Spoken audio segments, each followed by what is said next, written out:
Wake up, black man! You are being played.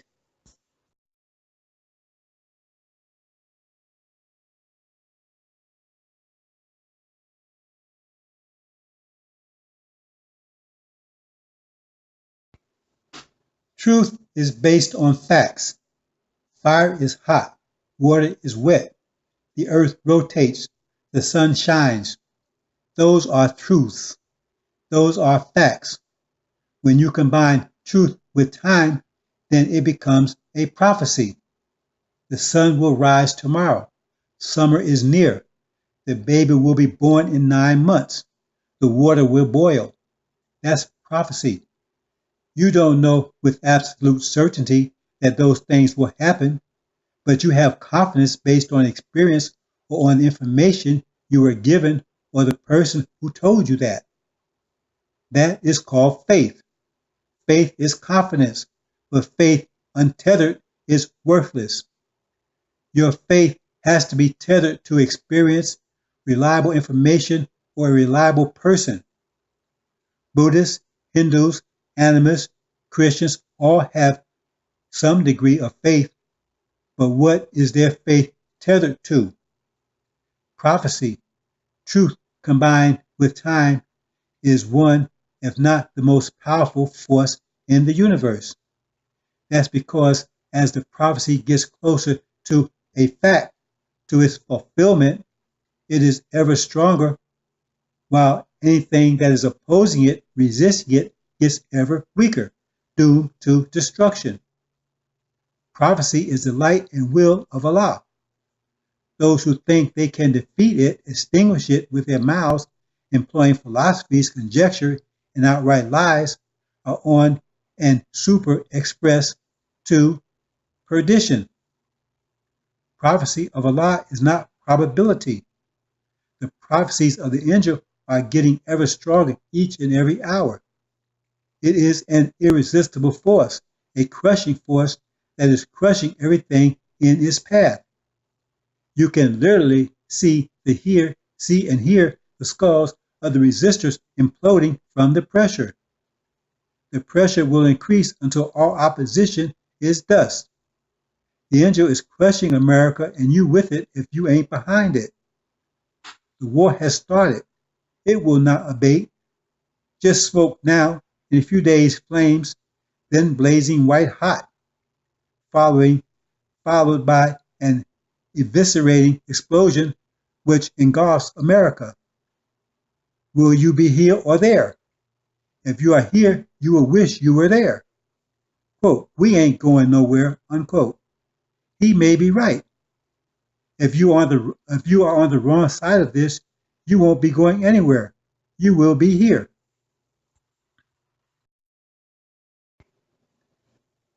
In a pressure field, all components have equal energy, which is equal force according to mass times acceleration equals force law.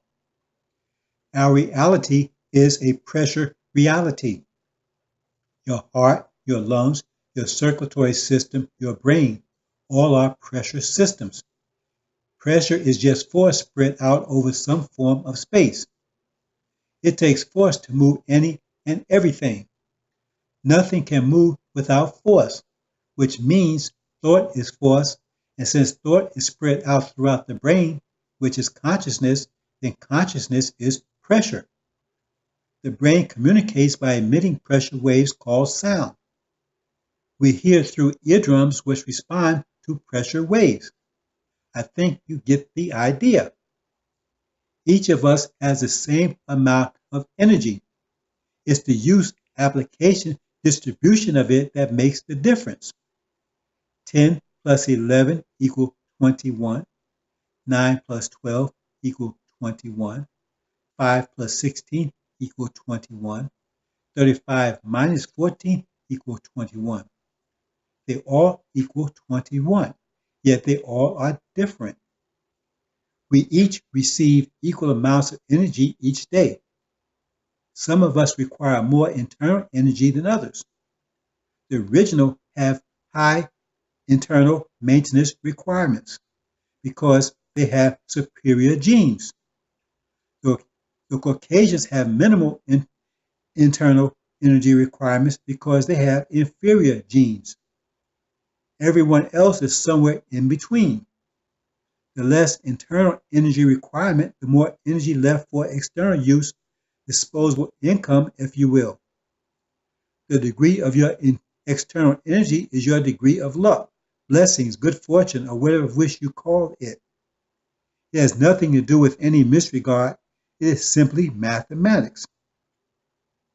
It's the mathematics Yaqub used to make and give his creation an advantage. Give them rule.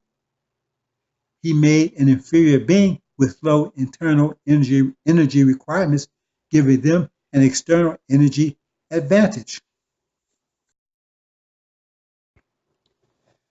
Everything has a measure, as the Quran tells us. Everything is mathematics. The equal sign is justice. The right side of the equation is consequence. The left side is your actions. Every thought, every action, no matter how small, has a consequence. A child who is ungrateful to their parents cannot be successful, as the Quran teaches. That's because they received life, substance, care, and shelter from their parents. All that comes with cost. They received something, they have to pay for it. Nothing is for free. They can pay for it over time by giving of themselves, showing gratitude. Gratitude has value. Each child goes out in life with a negative balance, a significant debt to their parents, particularly the father, as he is the source of their essence, their life. The more they receive from their parents, the more negative the balance.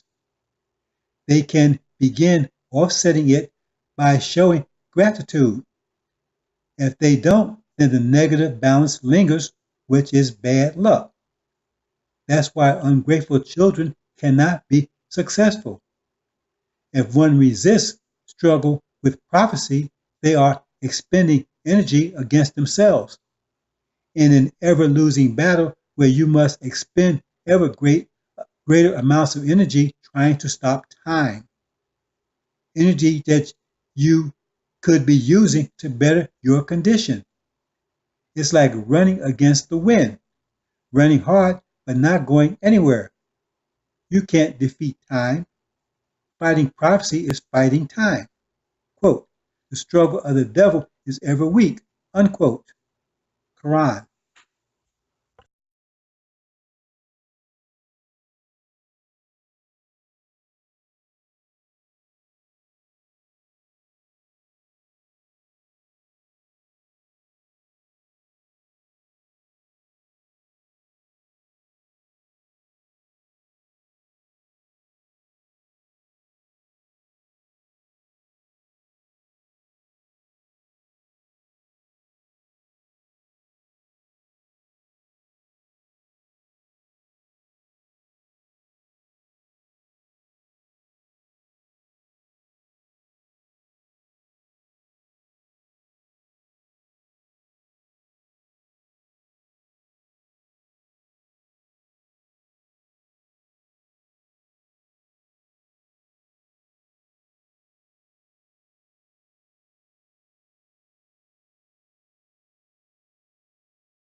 The war is already upon us.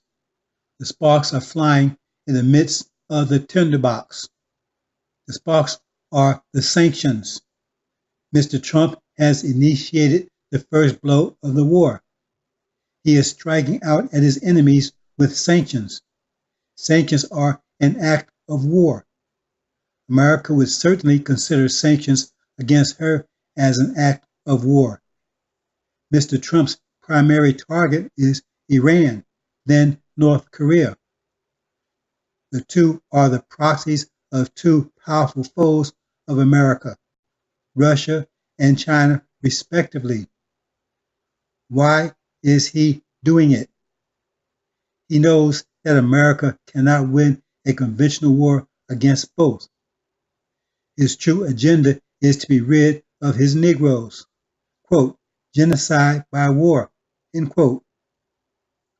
The Bible and Quran clearly reveals that black genocide is their intent. Quote, kill the males, let the females alone. End quote. How would they achieve that in these, quote, modern times, end quote? We are told that they intend to kill all the males. How do they do that in these modern times? A war with China/Russia will be a war against 200 million men, as the AL-INJIL reveals. That is nearly the population of America. In a conventional war, they will need to draft millions. If they could draft 100 million, that would include all the black males, which number only about 10 to 15 million. That wouldn't look suspicious. Problem solved. Problem is, how do they get blacks to willingly go off to their deaths? The war stops when the blacks are exterminated and America threatens nuclear escalations. That's their plan. Allah has a plan.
And the U.S. is, for example, moving ever closer to war with Iran. In a speech Monday, the Secretary of State threatened to, quote, crush the Iranian government. Congress may get on board with that. There is a debate right now at this hour on Capitol Hill over legislation that would allow military force against Iran. Keep in mind that the American military is exhausted, our government is broke, and Iran, for all its many faults, is far from the main sponsor of terror against Americans. Not even close, actually, no matter what they tell you. Maybe you support going to war with Iran. It's okay. Maybe you don't support it. But either way, you should know that it could happen much sooner than you think. CNN will not tell you that, so we thought we should, and we're going to follow it, no matter how unpopular it is. We will track down Iranian operatives and their Hezbollah proxies operating around the world, and we will crush them.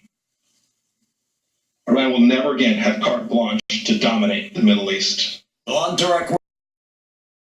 The organization claiming the US actions are illegal, something President Macron of France told President Trump today during a phone call. He also warned that economic nationalism like this leads to war. Iran may be preparing for retaliation against all of that. Israel has gone on alert, as you say, in the Golan Heights in northern Israel. Shelters are now ordered to be open. Everyone is, including the U.S. military. Syrian President Bashar al-Assad has said the United States has lost its cards in Syria, calling on America to leave the country in an interview with Russia today. Assad said, "The Americans should leave. Somehow they're going to leave. They came to Iraq with no legal basis, and look what happened to them. They have to learn their lesson. Iraq is no exception. Syria is no exception. People will not accept foreigners in this region anymore."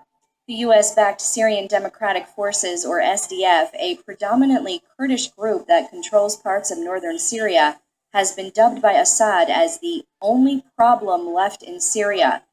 He said it would be confronted with force if negotiations fail.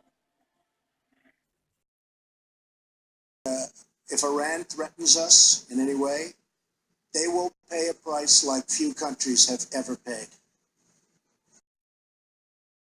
North Korea best not make any more threats to the United States. They will be met with fire and fury like the world has never seen. He has been very threatening beyond a normal statement.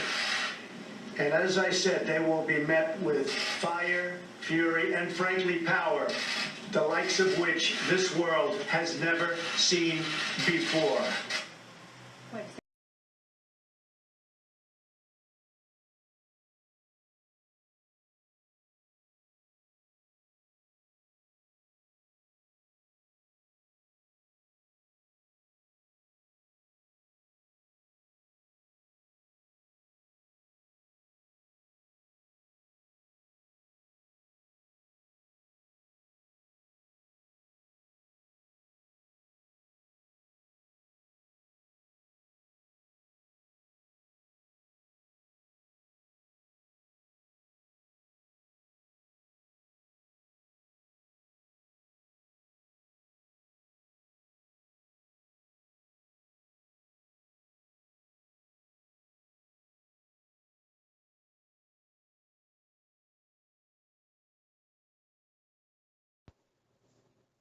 What's causing the division?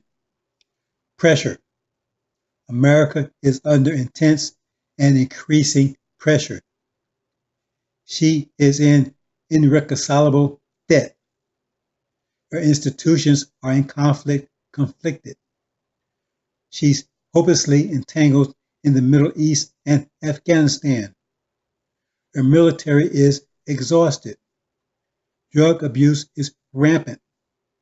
The individual debt of her citizens is unprecedented and increasing. Her black population is becoming ever restless and disenchanted.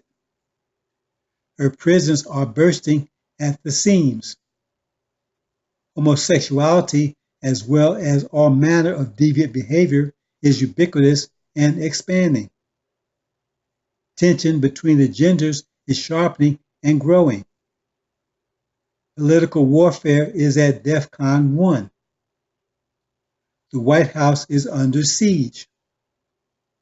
Social tensions are approaching the boiling point. All these problems and more are just the beginning of America's problems. Justice has arrived on the shores of America, and his name is Consequence. Mr. Trump is acting out of the fear that comes from palpable pressure. He and his constituents blamed the blacks for their problems domestically and Muslims for their problems internationally. They have decided that war is the solution to both problems. Quote, black genocide by war, unquote. Quote, eradication of radical Islam / terrorism end quote, by war, which is in their mind is all of Islam.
The Shia/two witnesses are about to rise.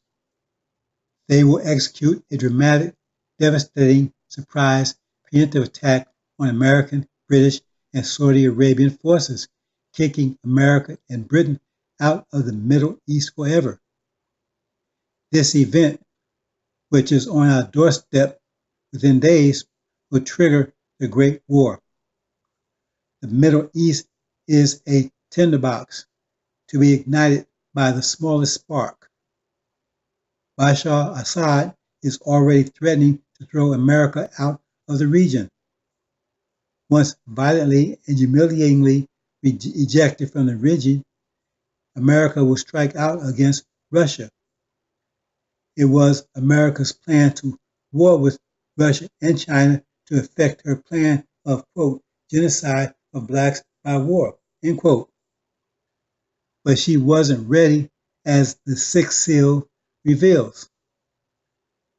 Quote, the figs were cast unripe by the blowing of a mighty wind, end quote. America's plan to send millions of blacks to their deaths will be interrupted by the revelations of Suleiman, revealing America's true motive, agenda, objective. There will be great social unrest and violence from America's blacks. Trouble internally/externally.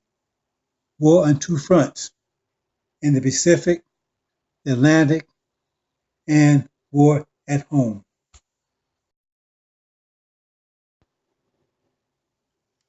The Shia/two witnesses are preparing to rise.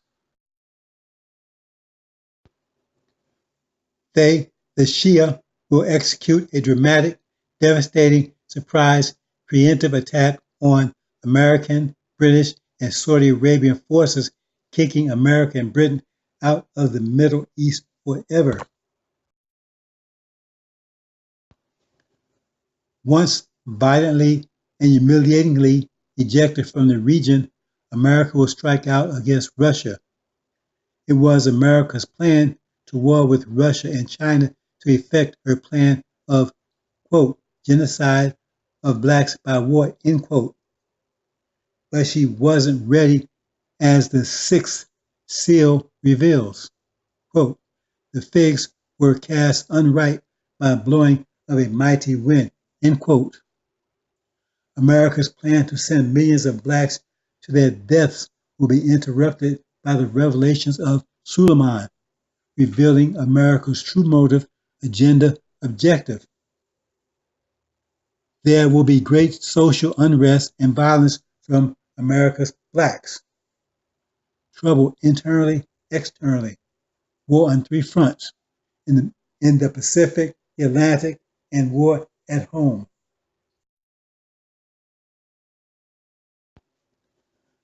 The Shia will lay siege to false Israel, overthrow and violently, eventually kick the Jews out of the Middle East back to Europe from whence they came. But they will not be welcome in Europe. The Europeans will slam the door in their faces, partially because they, the Jews, will be blamed for all instability, terrorism, in the world since its inception in 1948. They, the Jews, will find no welcome, no refuge anywhere on earth. They will inherit the curse of Cain, to be a fugitive and a vagabond until they are no more. They will be hunted down as they hunted the Nazis down and executed. No one will help them. No one. And they will not even help each other. The war will quickly extend to China, where they will meet a 200 million man army, an army America had planned to use to exterminate their blacks by sending them into battles they knew they can't win, outnumbered 300 to 500 to 1, with only promises of support that never materialized. But the trap they set for their blacks has sprung on themselves. They dug a ditch for blacks to fall into, only to find themselves in it. Backfire. Backfire is the name of the angel given charge of them. Everything they do from this point on will only backfire.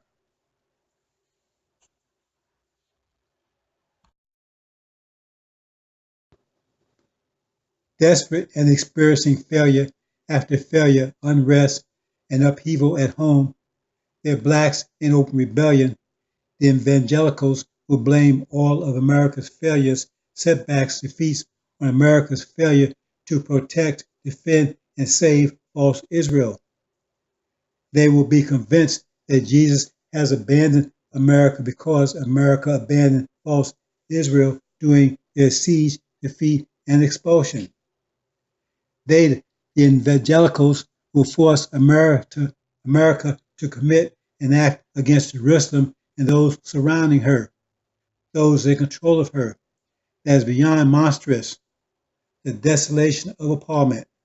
This act, their last gasp, their last act of evil, will be met by the full wrath of Ra and Suleiman, the four winds, the worst plagues ever against any nation, a time of unprecedented trouble, the time when the dead, as stated in Ezekiel, the dry bones, will rise. They will come flying to the Ancient of Days, trying to escape the wrath of plague-ridden America.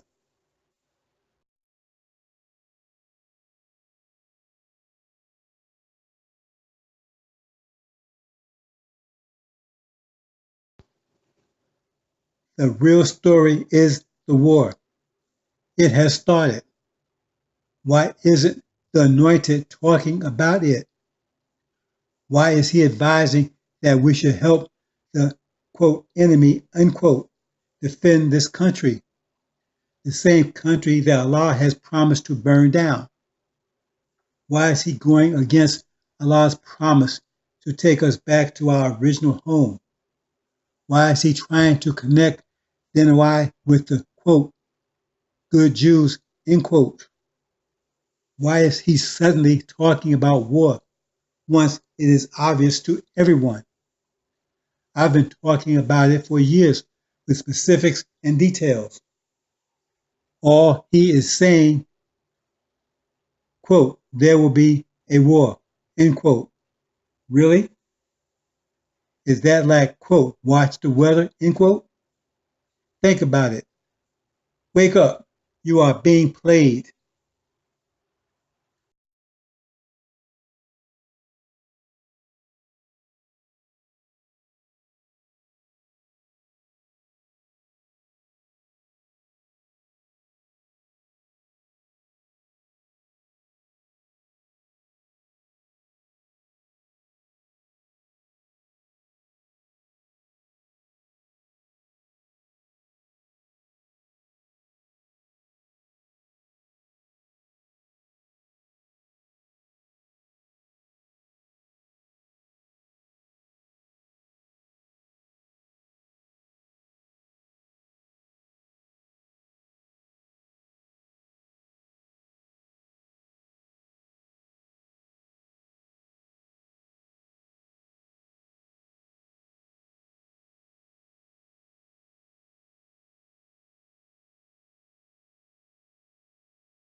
There was an awesome display of ignorance Sunday by Sister Ava. If you are going to reference science, you should know something about science. I am a scientist. The idea that iron came from some distant star is just some more of the Cavy's stupid theories on the origin of the Earth. It is true that it takes a superstar to make iron. It takes intense fire, temperature, intense pressure to fuse protons together to make an iron atom. But if the Earth's iron, which is substantial as the core of the Earth, is primarily iron, the source of the Earth's magnetic field, how did so much iron get there? How does that fly in the face of what the Quran says, that the earth and the heavens were one, and then we rent or separated them? If the earth's iron came from asteroids, and if the earth is mostly iron, then the Cavies are right and the Quran is wrong. No, asteroids with iron in them may have landed on the earth, but the iron is not the source of America's iron. The earth was the core of the first star, the most powerful and biggest star ever. Being the core of that star, which the Quran calls the heavens, or source of the heavens, every possible element that can be produced was forged in it. That's why every possible element in existence exists in the earth. Elements far denser, far more complex than iron. The proper reading of that verse is, we sent down knowledge of iron to mankind. It's ignorant to think that before Adam/Caucasians, there was no iron or in the earth. Certainly, quote, certainly we sent messengers with clear arguments and sent down within the book and the measure that men may conduct themselves with equity, and we send down iron wherein is great violence and advantage to men. End quote. Does this mean that the book and measure came from outer space, from the core of stars?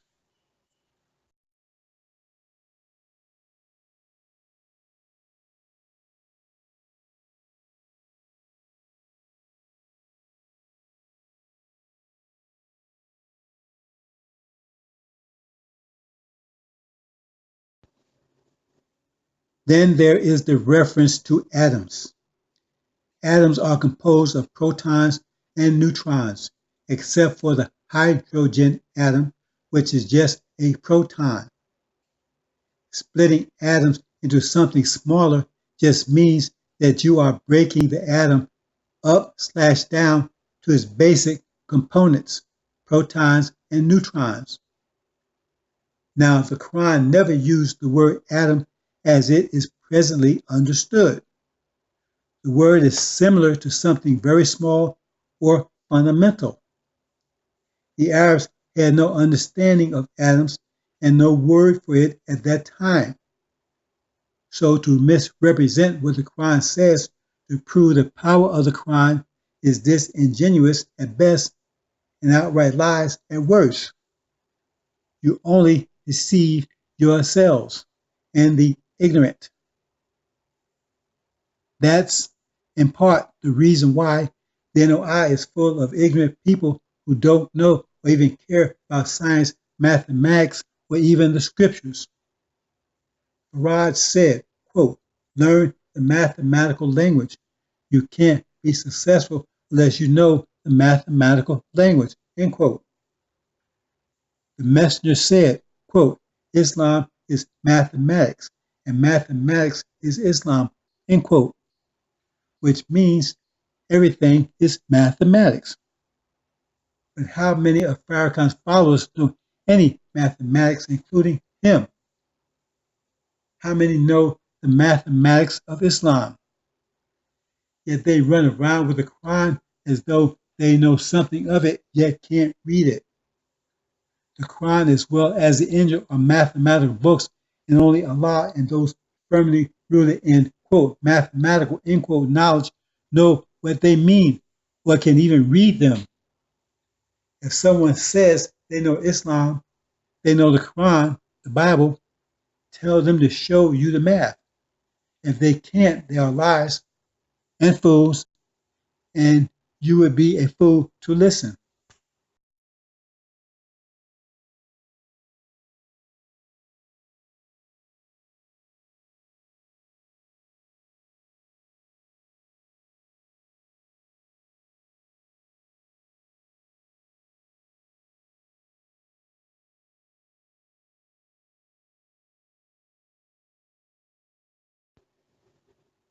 That was really telling.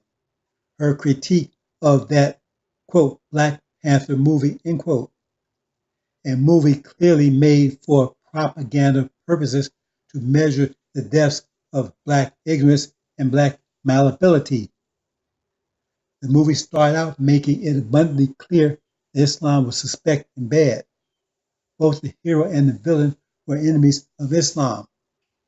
The so-called hero attacked the, quote, Islamic group, unquote, Boko Haram, known Black terrorist group. The so-called villain's skin covered with tokens of his, quote, Muslim kills, end quote, in Afghanistan and elsewhere. So they got that out of the way quick. Islam is bad. That crap. Nobody wants anything to do with that. Having this Islam, they replace it with animism, the worship of animals, the primary African religion that opposed Islam. Get you back to the worship of animals. This fact shouldn't be lost, that the so-called Black Panther of the 60s were the prime competitors of the Nation of Islam, who they stole much of their rhetoric and programs from. Their so-called program on their paper was virtually identical to the Messenger's program, except they wanted in, we wanted out.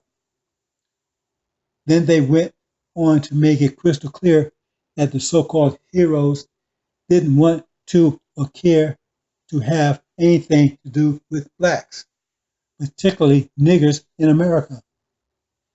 They had the power to help, to stop the slave trade, to stop the oppression, but refused to. That wasn't some deep hidden meaning. That was right up front in your face, clear and large. They underscored it in case you were too ignorant to understand the narrative by killing everyone who wanted to help blacks. They made that crystal clear, that that was the reason they were being killed, because they wanted to use their power / technology to help black people. Then at the very end, they decided to share all their power and technology with white folks, the very white folks who have been, still are oppressing blacks all over the planet.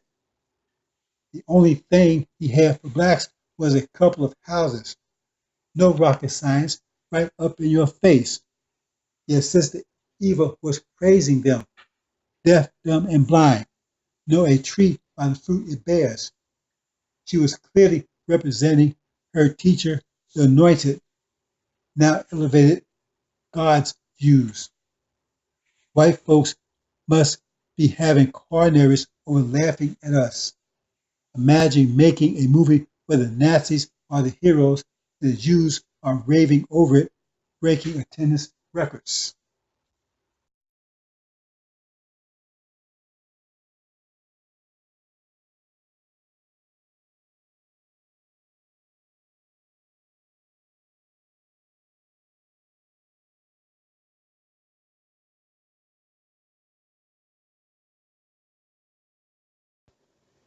This is the woman. She is pregnant with the Mahdi who will rule with a rod of iron / the Shia. There is the moon / Sunni at her feet. This is the dragon with 7 heads and 10 horns. The 7 heads are the Caucasian nations. The 7 crowns means that they, the Caucasians, are ruling. The dragon is Saudi Arabia, who fuse their rule with the energy they get from Saudi oil. The tail of the dragon is a scarlet beast, which represents Africa and the prophets, both righteous and unrighteous prophets.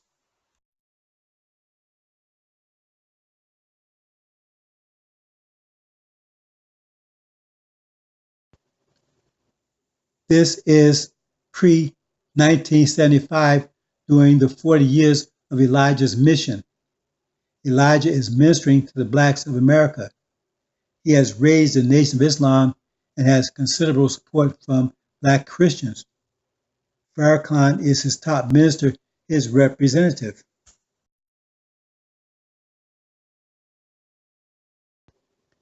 Elijah departs. Farrakhan and Elijah's son Wallace betrays the NOI and tears it down. This is the woman fleeing into the wilderness with her righteous seed, the NOI. The woman, Christian blacks, are given 2 wings of an eagle. The eagle, which is symbolic of the Caucasian nations, has 6 wings. Farrakhan seats himself in Elijah's seat, claiming to be God, the Son of Man, Jesus, and everything that is called God, showing himself to be God. He turns the people to the golden calf, Sunni Islam. 1990, the dragon, Saudi Arabia, Gog and Magog attacked Iraq, taking control of the Middle East. America, Britain, Gog and Magog respectively invade Iraq from the nest of the dragon, Saudi Arabia. This invasion pushes the Shia into the margins, while Gog and Magog, Antichrist, and the dragon take control of the Middle East.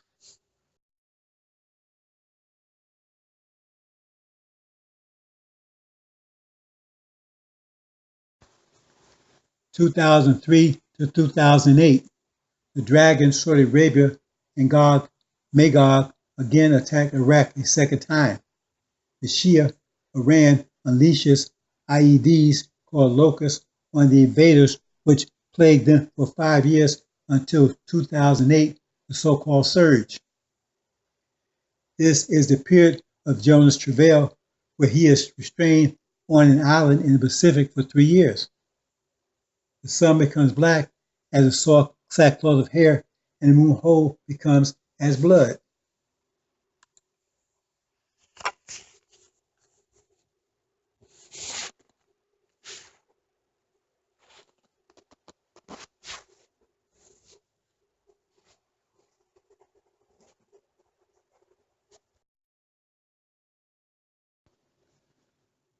In 2008, Obama, the Scarlet Beast, quote, who was, is not, yet is, end quote, rises up.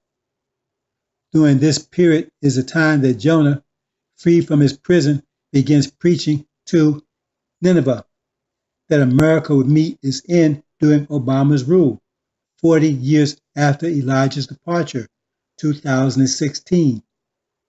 1975 plus 40 equals 2015.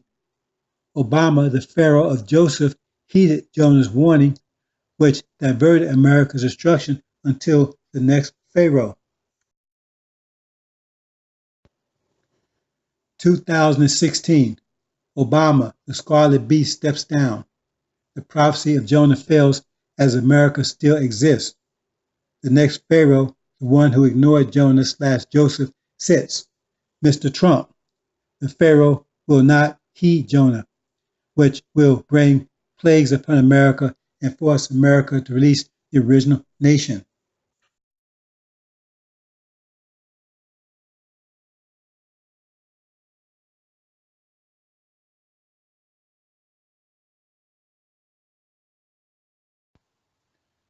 In 2018, Mr. Trump begins implementing his plan of, quote, black genocide by war, end quote. Mr. Trump starts pushing Iran, the proxy of Russia and North Korea, the proxy of China, is trying to trigger a conventional war against Russia and China. In Genesis, we see that Adam and Eve, Magog and Gog, respectively, were told not to eat/consume the trees of good and evil. The two trees here are the Muslim blacks and the Christian blacks. To eat is to consume. To consume is to be rid of it. They, Adam and Eve, were warned not to commit genocide against the blacks under their control. This is further addressed with respect to the dragon. The dragon was wroth with the woman and went to make war with the remainder of her righteous seed. The woman here is the Christian blacks who were given two wings of an eagle. Her righteous seeds are the NOI Muslims.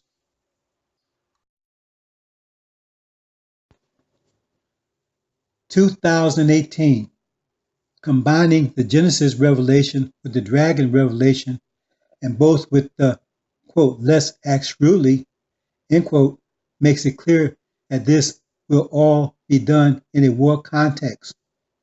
So Mr. Trump intends to devour, consume, be rid of the original nation by war. Their first thought was just to kill the males and leave the females, which means they were going to kill all the black Muslims, but leave the black Christians, their slave masters' bastards. In the angel, the symbols on the right are male, while the symbols on the left are female. No matter how you view it, genocide is the agenda. If you kill off all the males, you kill the seed. That's genocide. Remember, the dragon was angry with the woman who had the two eagle wings, and having failed to drown her, went to make war with the remaining seed that obeyed God's laws, had the witness of Jesus. These are the NOI.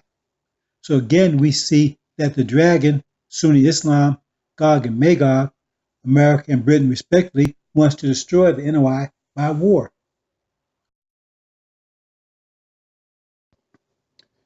(2018) When studying Balaam, even more detail is provided. The angel with the sword is Sunni Islam, who wants to destroy the teachings of Farad/Balaam. The angel/Sunni Islam keeps threatening Farad's donkey/ass/Farrakhan, who keeps bowing and submitting to the Sunni angel, which causes Balaam/Farad to smite the donkey/Farrakhan 3 times, the last time fatally. However, the Sunni angel reveals that he has an arrangement with Farrakhan/donkey to destroy the teachings of Balaam/Farad, which is the NOI, but let Farrakhan/donkey and his family live. In short, Farrakhan was to guide the NOI to destruction, and his reward would be sanctuary and wealth in Saudi Arabia for him and his family. This is what the dragon, Sunni Saudi Arabia, wanted, as well as Balak, the Jews, destroy Farad's teachings and all who believe in it. 2018. That's their plan. But Farad, as well as Jonah, has a plan. First, Farad, Michael, and the Shia angels, with a preemptive attack, ignites the war in heaven, Middle East, catching Gog, Magog, Antichrist, and the dragon Saudi Arabia off guard before Gog and Magog were ready. They soundly defeated them and expelled both Gog and Magog out of the region forever. The Shia lay siege to false Israel, the Antichrist, and overthrows them. They exact a terrible retribution upon them, then send them back to Europe from whence they came, and from where they will find no welcome.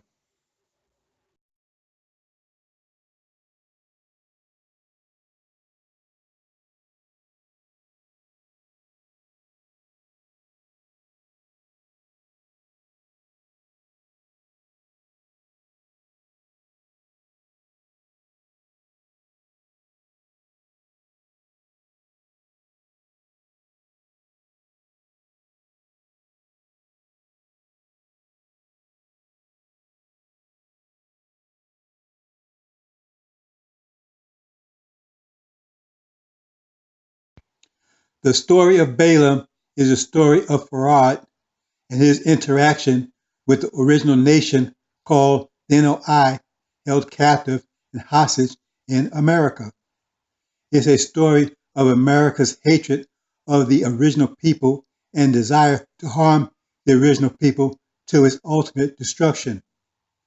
As has been repeatedly stated, all the stories of the Bible are under a veil that can only be lifted by Suleiman using his key. The key is the Injil called the Gospels. It is the key to paradise, the key to the Lamb's book of life. The key is being offered. If you refuse your own salvation.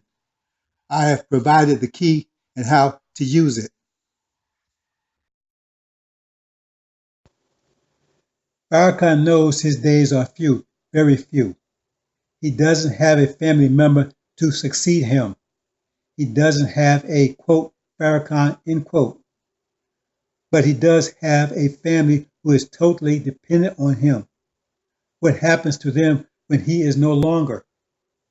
Many are elderly, have no means of support other than him. He cannot guarantee the NOI will continue to support them in his demise. He knows this as well as his family. What happened to Elijah's family by Sister Clara? They stripped the NOI of everything of value and ran. Where are they? That money and resources belong to the NOI, not them. Farrakhan was right there with his hand out. After they used him to help them tear the nation apart and leave it in a ditch, all of which he was participating with alacrity, they threw him in the ditch too with nothing. The story of Balaam reveals Farrakhan's exit plans. Mortally wound the NOI so that it will never recover. Destroy the ideology/teachings of Elijah. Set them up for, quote, genocide by war, end quote, so that there will be no one left with those ideas. Having accomplished that, he and his family will be welcomed in Saudi Arabia and set up in luxury, while the FOI and MGT lay stinking on the battlefields of Russia and China, having fought for, quote, their country, end quote, as he encouraged them to do. That's the deal Farrakhan has made. It is revealed in the story of Balaam. No, you can't believe it? Then please explain how he will provide for his family when he's gone. He did warn you. He told everyone that the Jews promised him everything he wanted if he would just stop teaching the messenger, just teach Sunnism.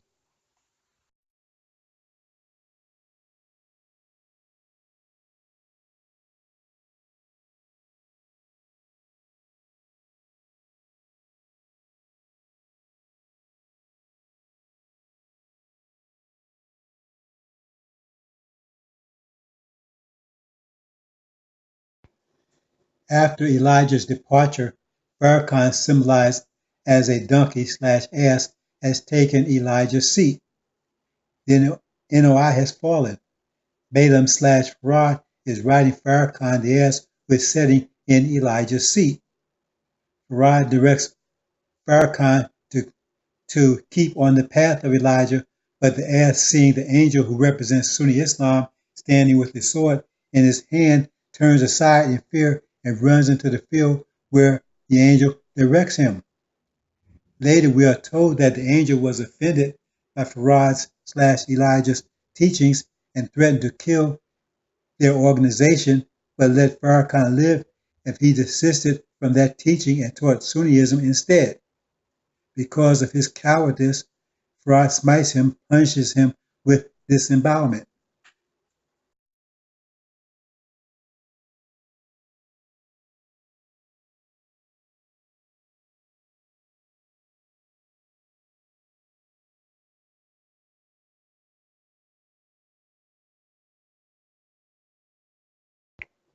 After punishing Farrakhan the first time, the ass continued to fear the angel as opposed to Farad/Balaam.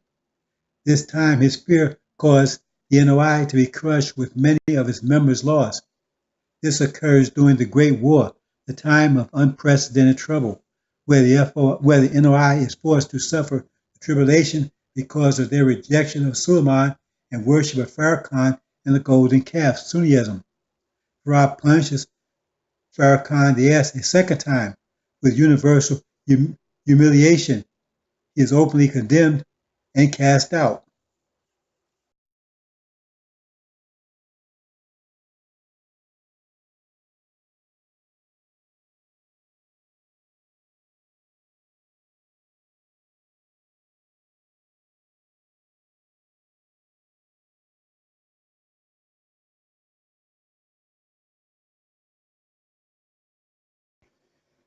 Finally, after having severely punished the ass 2 times, the judgment has arrived and the ass/Farrakhan, quote, the mouth, unquote, is judged and found in error and sentenced to death, the third and final punishment.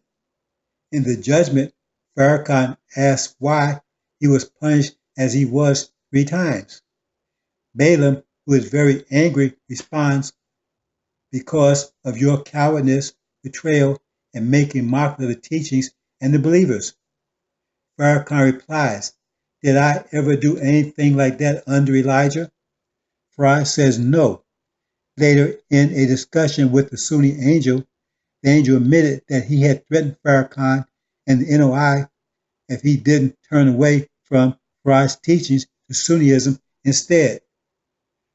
Farah realizes that Farrakhan acted out of fear, which was the same motivation that Aaron claimed, and lamented killing him.